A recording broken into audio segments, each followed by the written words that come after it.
Hari demi hari, waktu demi waktu berjalan. Umur kita terbatas dan semua terhitung hisabnya di sisi Allah Subhanahu wa taala. Umur kita sejak kita dilahirkan sampai akan meninggal dunia sudah semua ditentukan oleh Allah Subhanahu wa taala. Di antaranya rezeki. Malah rezeki itu salah satu rahasia Allah Subhanahu wa taala, dan Allah Subhanahu wa taala sendiri yang mengaturkan rezeki manusia.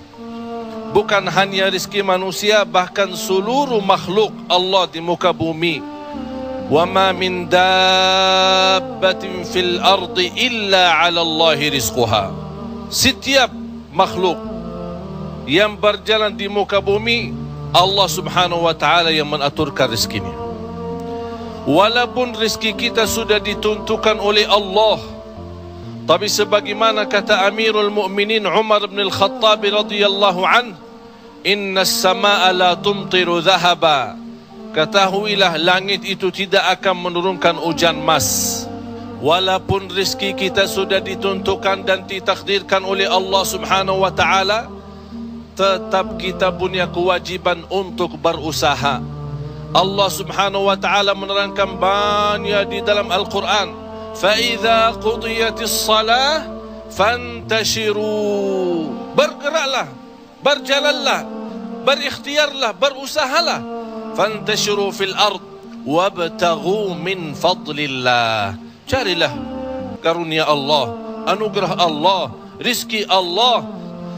Orang mukmin yang percaya kepada Allah dan senantiasa dia berikhtiar dan berusaha, tetap memiliki keyakinan, menggantungkan hatinya kepada Allah Subhanahu wa taala.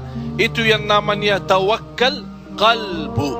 Bukan hanya tawakkal usaha, bukan hanya kita percaya kepada kemampuan diri kita atau kita percaya kepada kecerdasan kita, tapi tetap kita senantiasa memohon pertolongan Allah Subhanahu wa taala. Dan segala amalan itu tergantung niat. Innamal a'malu binniyat wa innama likulli imri'in ma nawa. Kita punya amal, tapi sebelum kita beramal, sebelum kita berusaha, sebelum kita berikhtiar, tolong Bapak Ibu jangan lupa nawaitu. Saat kita mencari nafkah dan rezeki, nawaitu dia untuk apa? Jadikan rezeki itu adalah jembatan yang membawa kita mendapatkan ridha Allah, jembatan membawa kita masuk surga Allah. Itulah nawaitu. Hal-hal kecil dengan nawaitu bisa menjadi besar di sisi Allah Subhanahu wa taala. Ada orang nawaitu dia mencari nafkah dan rezeki, begitu dia mendapatkan rezekinya, dia nawaitu untuk memenuhi hak-haknya, kewajibannya terhadap istrinya, kewajiban terhadap anaknya. Sampai Rasul bersabda, sampai seorang suami suapin istrinya diberikan pahala sedekah. Coba bayangkan, berarti nawaitu itu sangat berarti.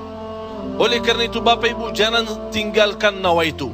Di mana anda berada, apa urusannya, mau kemana, tolong dihadirkan nawaitu. Karena dengan niat, disitulah akan kita sama-sama mendapatkan petunjuk Allah Subhanahu wa ta'ala. Semoga senantiasa kita dalam ikhtiar dan usaha kita, selalu kita menambah keyakinan dan kepercayaan kita kepada Allah Subhanahu wa ta'ala. Hari ini kita berusaha berikhtiar, menghadapi sedikit kesulitan dan kesusahan, jangan kita berkata, kenapa Allah tidak melancarkan rizki dan usaha saya? Tapi harus bertanya kepada diri kita, apa salah saya? Apa kekurangan saya? Barangkali kalau kita muhasabah diri, oh ternyata hari ini saya merasa susah rizki karena ketiduran salat subuh tadi. Saya merasa malam ini tidak lancar karena saya lupa baca Al-Quran. Saya hari ini merasa tidak baik karena saya ketinggalan salat malam. Inilah muhasabah diri. Al-Imam Muhammad ibn Sirin pernah dia mencela orang, mencaci maki orang. Itu orang miskin. Orang itu tersinggung. Kata Imam Muhammad ibn Sirin, saya menunggu ucapan saya ini, menunggu akibahnya, menunggu balasannya 40 tahun. Coba bayangkan, hanya satu ucapan dia takutin, dia fikirkan, apalagi perbuatan. Bapak Ibu, berapa banyak perbuatan kita salah, berapa banyak kita melanggar aturan Allah, berapa kali kita menjauhkan diri dari perintah Allah, padahal kita semua hafal.